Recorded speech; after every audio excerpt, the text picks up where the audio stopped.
Imagine this. You stand at the edge of a vast, uncharted forest. Its shadows stretch endlessly before you, whispering promises of transcendence if only you dare to step inside. But there's a catch. Every instinct screams that this path is forbidden, dangerous even. Yet, somewhere deep within, an insistent voice insists it's the only way forward. Why does growth demand such peril? Why must illumination come shrouded in darkness? Here lies the paradox. Enlightenment beckons from the abyss, yet most recoil at its approach. Is it fear that holds them back, or something more insidious? What if the very thing humanity seeks transcendence is buried beneath layers of resistance we refuse to confront? Why do so many falter when faced with their own shadow? And what secret truth hides in the heart of the dark night of the soul? The answers lie ahead, but are you prepared to face them? Let us venture deeper into the labyrinth of self-discovery, where light and darkness intertwine in ways unimaginable. What is it about the human condition that makes us recoil from the very path we are drawn to traverse? To understand this, you must first confront the invisible forces that shape your thoughts, desires, and fears. Carl Jung spoke of the shadow, that part of ourselves we bury in shame or denial, yet which holds the keys to our wholeness. It is here, in the shadow's depths, that the dark night of the soul begins its work. But why does this process feel so excruciatingly unbearable? Society conditions you to avoid discomfort at all costs. From childhood, you're taught to seek safety, stability, and approval, qualities antithetical to the chaos required for transformation. The philosopher Friedrich Nietzsche warned of this societal stranglehold. The individual has always had to struggle to keep from being overwhelmed by the tribe. In your quest to belong, you suppress what makes you unique, suffocating under the weight of collective expectations. But there's more. Schopenhauer described life as a pendulum swinging between boredom and pain. When faced with the void, the emptiness within you grasp for distractions, numbing yourself with pleasures, routines, or false identities. These coping mechanisms shield you temporarily, but leave you stranded on the surface of existence, unable to descend into the fertile soil of your true self. And then there's the ego of a fortress built brick by brick over years of conditioning. Viktor Frankl, who endured unimaginable suffering in Nazi concentration camps, observed how easily the ego clings to illusions of control. Yet, he also noted that meaning arises not from comfort, but from confronting suffering head-on. The ego resists this confrontation because it knows transcendence requires its dissolution. Without the ego, who are you? This question terrifies even the bravest souls. Aldous Huxley explored similar themes in The Doors of Perception, arguing that ordinary consciousness acts as a filter, protecting you from overwhelming truths. But when these filters dissolve during the dark night of the soul, reality floods in uncontrollably. You see yourself and the world as they truly are, raw and unfiltered. Most cannot bear this unvarnished truth. They flee back to familiar illusions rather than face the unknown. Jean-Paul Sartre took it further, declaring that humans are condemned to be free. With freedom comes responsibility for your choices, your suffering, and ultimately, your growth. The dark night strips away every excuse, leaving you naked before the mirror of existence. No wonder so many fail. They lack the courage to own their freedom fully, to embrace the existential burden that accompanies it. This hidden problem runs deeper still. Neuroscience reveals how cognitive biases reinforce avoidance behaviors. Your brain craves certainty and coherence, yet the journey toward transcendence thrives on ambiguity and paradox. Dopamine-driven reward systems push you toward instant gratification, while long-term fulfillment demands patience and sacrifice. Evolution wired you for survival, not enlightenment. In essence, the root of failure lies in misalignment between society's demands and your inner yearning, between the ego's need for control and the soul's call for surrender. The tension becomes unbearable unless you learn to navigate it consciously. But how can one reconcile such opposing forces? What tools exist to bridge the chasm between fear and freedom, between illusion and truth? As daunting as this labyrinth may seem, understanding its architecture is the first step toward liberation. And liberation, though fraught with peril, promises rewards beyond measure. Are you willing to dismantle the walls of your prison, brick by fragile brick? What happens when you refuse to confront the shadows that haunt your psyche? The consequences ripple outward, shaping not only your inner world but also the fabric of society itself. At first glance, avoidance seems harmless, a temporary reprieve from discomfort. Yet beneath the surface, unseen forces take root, spreading like cracks in a foundation until the entire structure teeters on collapse. Consider the personal cost. Each time you turn away from the dark night, you surrender a piece of yourself. You trade authenticity for safety, depth for superficiality, growth for stagnation. Over time, this fragmentation erodes your sense of identity. Who are you if not the sum of all your hidden parts? The philosopher Soren Kierkegaard described this state as despair, a silent affliction born of living inauthentically. Without realizing it, you become estranged from your true self, wandering through life as a ghost of who you could have been. But the damage doesn't stop there. Society mirrors the individual. Its collective consciousness reflects the unresolved traumas and unacknowledged shadows of its members. When masses avoid their inner darkness, cultural maladies flourish: greed, apathy, polarization, and violence.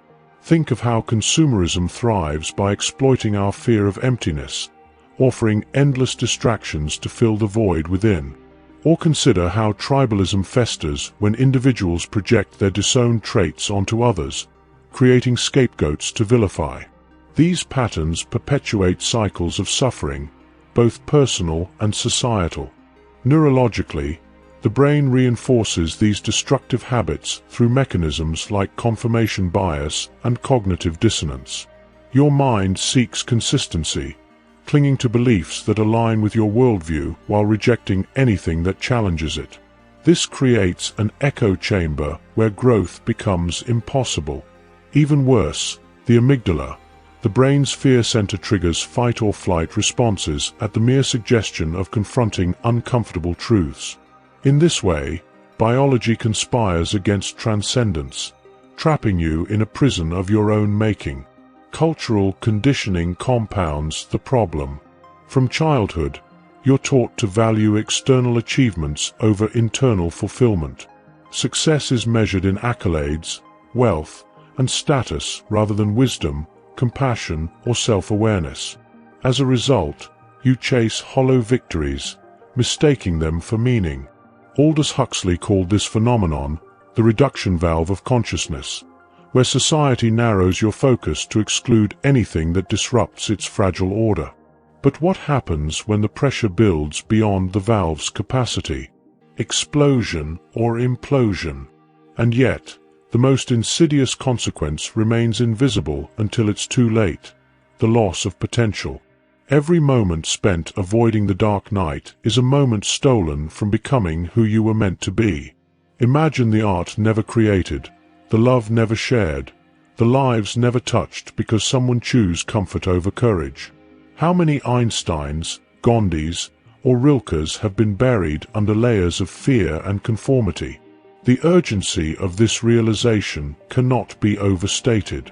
The longer you delay, the deeper the roots of resistance grow, entangling you in a web of self-deception. But here lies the paradox. The very act of recognizing these consequences begins to loosen their grip. Awareness is the first step toward liberation. By naming the enemy fear, ignorance, conditioning, you begin to dismantle its power over you.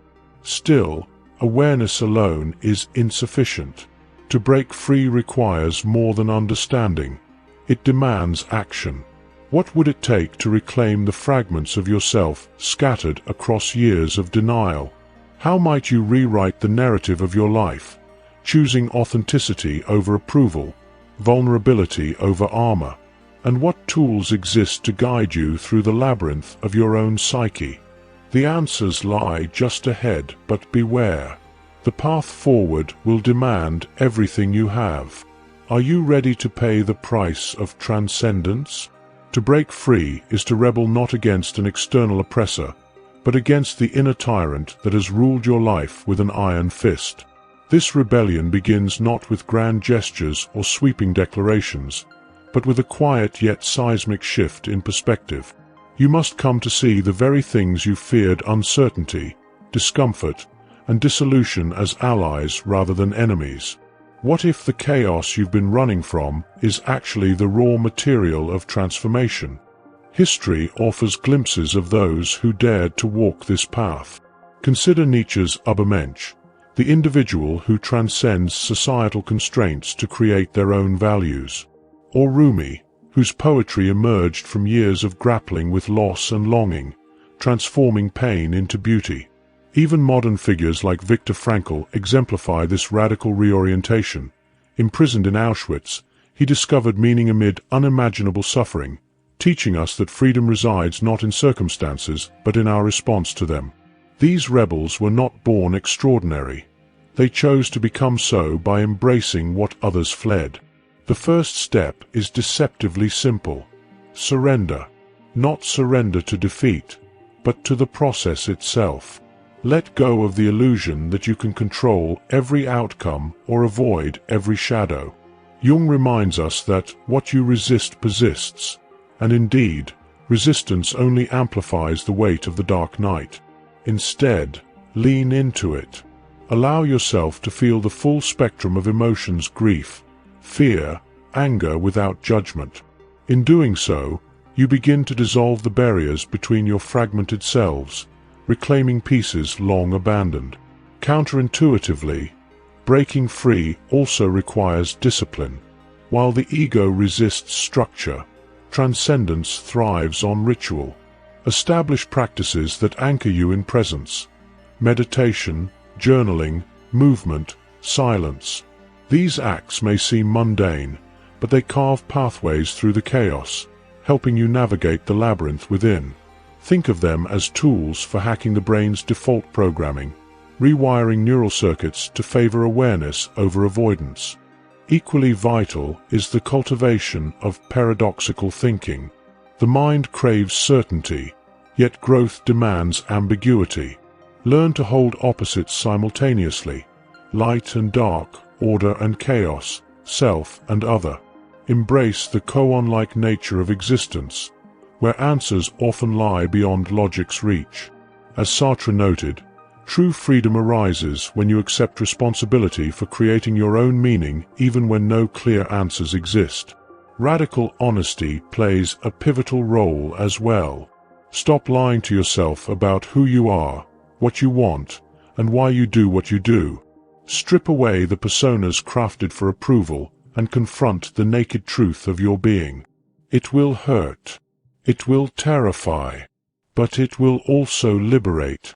For every mask removed reveals another layer of authenticity, bringing you closer to wholeness. Finally, seek community, but choose wisely. Surround yourself with those who challenge rather than coddle, who inspire courage rather than complacency. Together, you form a collective rebellion against conformity, supporting one another through the trials of the dark night. Remember, though the journey is deeply personal, you are never truly alone. As these shifts take root, something remarkable happens. The walls of the prison begin to crumble. Fear loses its grip. Possibility expands. Yet even now, the ultimate breakthrough remains just out of reach. For all this work, the surrender, the rituals, the honesty is merely preparation for the final revelation. A revelation so profound it will redefine everything you thought you knew about yourself and the universe. Are you ready to face the ultimate truth? At last, you arrive at the threshold of the ultimate truth, the revelation that rewrites the very code of your existence. It is here, in the deepest chamber of the labyrinth, that you confront the paradox which has haunted every step of your journey. You are both nothing and everything. This duality is not a contradiction, but the essence of being itself. To understand this, you must first dissolve the illusion of separation, the belief that you are an isolated self, distinct from the world around you. For centuries, philosophers have grappled with this notion. Schopenhauer described existence as a single will, a unified force manifesting in infinite forms. Similarly, Huxley spoke of the perennial philosophy, the idea that beneath the multiplicity of religions and cultures lies one universal truth. All life is interconnected, flowing from a singular source. You are not separate from this source. You are it. Every breath you take, every thought you think, every action you perform ripples through the fabric of reality, shaping and reshaping the cosmos. But if you are everything, why does suffering persist? Why does the dark night feel so excruciatingly personal? Here lies the second half of the paradox. While you are infinite, you are also finite, a fleeting expression of the eternal. Your individuality is both a blessing and a curse, granting you the capacity for love, creativity, and meaning, yet binding you to mortality and impermanence. Sartre captured this tension when he wrote, "Man is condemned to be free, because once thrown into the world, he is responsible for everything he does." You are simultaneously boundless and constrained, divine and human, timeless and ephemeral. This realization shatters the ego's fragile construct. The ego thrives on boundaries, on defining who you are by what you are not. But in the light of ultimate truth, these distinctions dissolve. There is no you apart from the whole, no other to oppose or fear. What remains is pure awareness, unfiltered by judgment or attachment. In this state, suffering loses its sting, for it is seen not as punishment but as part of the cosmic dance, a necessary counterpoint to joy, growth, and transcendence. Yet this insight demands more than intellectual understanding. It requires lived experience. To truly know yourself as both nothing and everything, you must surrender completely, not just to the process, but to the mystery. Mystics throughout history have described this moment as union with the divine, enlightenment, or awakening. Language fails to capture its magnitude, for it transcends words and concepts. All that can be said is this: in that instant, the weight of existence lifts, replaced by an overwhelming sense of peace and belonging. Fear evaporates. Love floods in. And you see, finally, that the journey was never about becoming something new, it was about remembering what you always were. With this realization comes a profound shift in perspective. Past struggles, once viewed as obstacles, now appear as stepping stones. Each failure, each heartbreak, each moment of despair carried within it the seed of transformation. Even the darkest nights served a purpose, guiding you back to yourself. Frankl's assertion that suffering ceases to be suffering at the moment it finds meaning takes on new depth. Meaning is not found outside yourself. It arises from embracing the totality of your experience, light and shadow alike. And so, the rebellion reaches its culmination. No longer do you resist the flow of existence. You merge with it. No longer do you seek approval or validation. You rest in the knowledge that you are already whole. The masks fall away, leaving only authenticity. The questions cease, giving way to silent knowing. You stand naked before the universe, unafraid, untethered, and free. As you step forward into this newfound freedom, remember, the journey doesn't end here. Transcendence is not a destination, but a continuous unfolding. Like the ocean's waves, life moves in cycles of creation and destruction, expansion and contraction. Embrace them all, for in doing so, you align yourself with the rhythm of the cosmos, becoming both witness and participant in its grand design. Now, as the curtain falls on this exploration, turn inward. Let the echoes of these words reverberate through your soul. Ask yourself, who am I beyond the stories I tell? What truths lie hidden beneath the surface of my consciousness? And most importantly, will I choose to live authentically, even when the path leads through darkness? The answers await, but only if you dare to seek them.